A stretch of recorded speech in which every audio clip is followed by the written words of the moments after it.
From this to this. Opo, lalo lang nasira ang lababo ko. Pupunta nga kami sa DIY.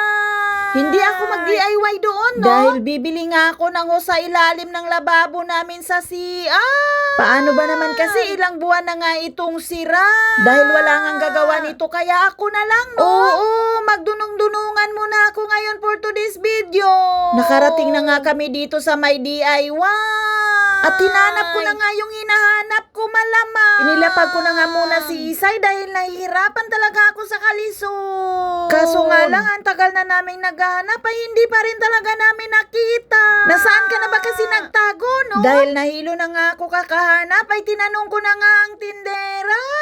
Inassist naman niya kami, kaso nga lang hindi rin niya alam. Pero hindi pa rin ako sumuko. Naghanap pa rin ako, no? Hindi nga lang ako nahirapan maghanap, nahirapan din ako kay Isay magbuhat. Sa tagal ko nga naghanap ay parang ito na nga yun. Kaso nga lang, nagdalawang isip pa rin ako, no? Paano naman kasi bumili na ako dito noong nakaraan? Kaso nga lang, mali pala ang binili ko. Kaya ngayon, natuto na talaga ako sa pagkakamali ko, no? Sana all natuto. Para makasigurado nga ako ay naghanap pa nga ulit ako ng matatanungan. Kaso nga lang din, hindi rin siya sigurado. Ano ba ito? Kaya naman lumabas na nga kami dahil nainis na nga ako, Sunod na nga naming pinuntahan ay dito sa MC Homes. Susubukan ko nga dahil baka meron dito. Hindi talaga ako nawala ng pag-asa, dahil sabi nga diba, habang buhay ay may pag-asa. At pagpasok ko nga rito ay halos walang katao-tao. Kaya naman nagpa-assist na ako sa tindera. At dito nga, inumpisahan ko na nga ditong maghanap. Kaso mukhang wala talaga dito ang hinahanap ko. Baka naman kasi iba ang hinahanap ko, At dito nga may nakita na akong kahawig ng hinahanap ko. Pero nagdadalawang isip pa rin ako.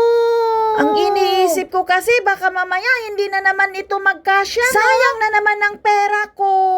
At dito nga binili ko na nga ito. Bahala na nga si Batman.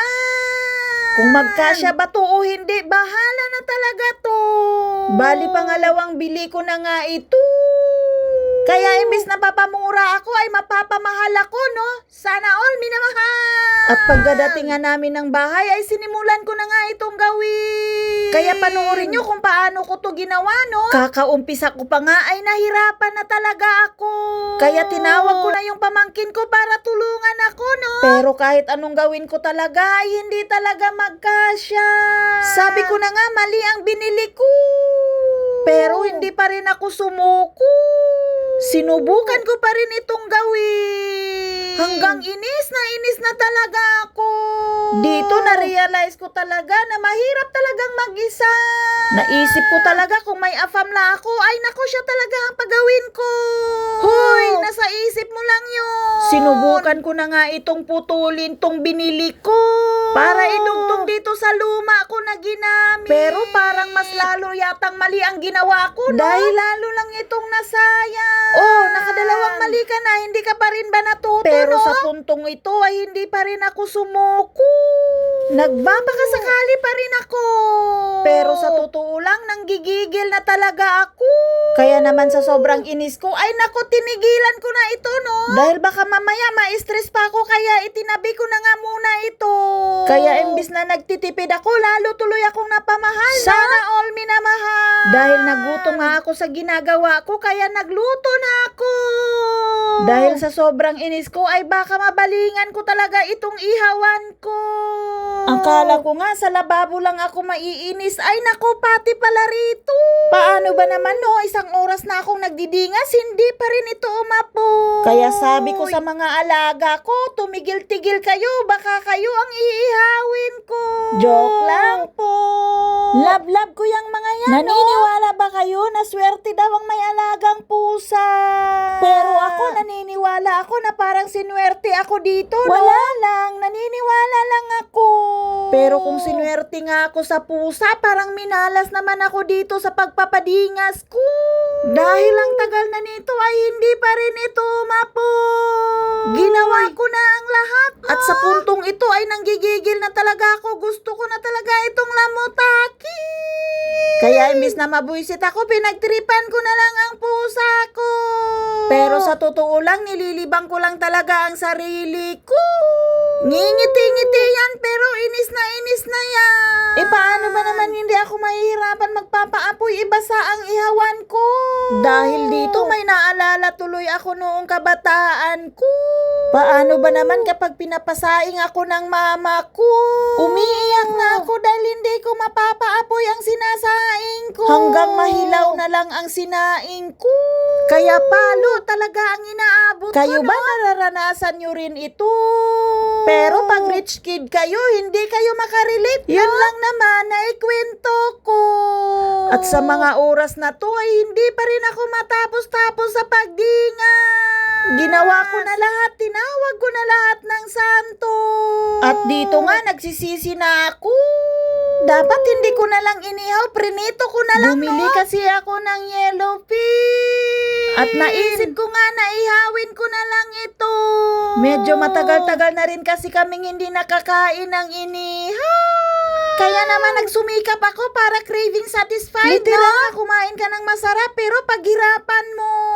Dahil sa buhay wala talagang instant. At pati yung laruan ng pusa ay pinagbalingan ko. At sa sobrang inis ko na nga ay binuhat ko na itong ihawan at hinipan ko. Naubusan talaga ako ng hangin. Ano ba naman itong pamangkin ko? Klinosa pa talaga yung mukha ko. Nainis na nga ako sa kanya kaya pinagalitan ko. At salamat naman sa Diyos ay umapoy na ito. Kaya pinakuha ko na ang isda. Dahil nagugutom na ako sa kakaihip, no? Habang iniihaw ko nga ito ay naaamoy ko na ang bango-bango. Kaya sulit talaga ang pagod ko. Habang iniihaw ko nga, sabi ko sa pusa ko, bantayan mo. Hoy, hindi ganun, kakainin niya yan. At dito nga, kumuha ako ng talbo sa tabi ng bahay namin. Libre lang ito dahil tanim ko ito. Ilalaga ko nga yan, pati okra. At nagprito nga din pala ako ng talong. Tapos may bagoong isda at kalamansi. At may tuyo at kalamansi. Kaya sigurado talaga taob ang bahaw nito. Habang nag-iihaw nga ako ay binabad ko na nga ang talbos ng kamuti sa tubig. At habang nag-iihaw nga ako, nag-i-imagine na ako. Dahil sa totoo lang, nagutom talaga ako, no? Sino ba naman kasing hindi gugutumin sa mga pinagagawa ko? Pinahirapan ko lang talaga ang sarili ko. At dito nga, umambon pa. Kaya naman for the buhat talaga ako. Ay naku, talaga naman pag tinamaan ka ng swerte. Tatawa ka na lang talaga habang umiiyak. Hoy, ang uwi mo. At sa puntong ito ay naluto na nga itong kabilang side. Kaya naman dahan-dahan ko na itong binaliktad.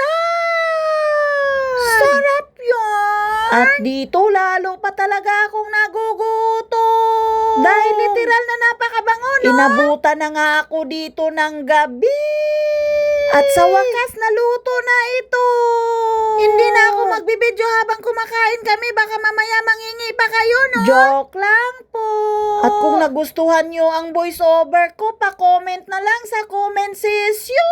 At sana naman hindi sumakit ang tainga nyo, no? Ayun lang. Bye!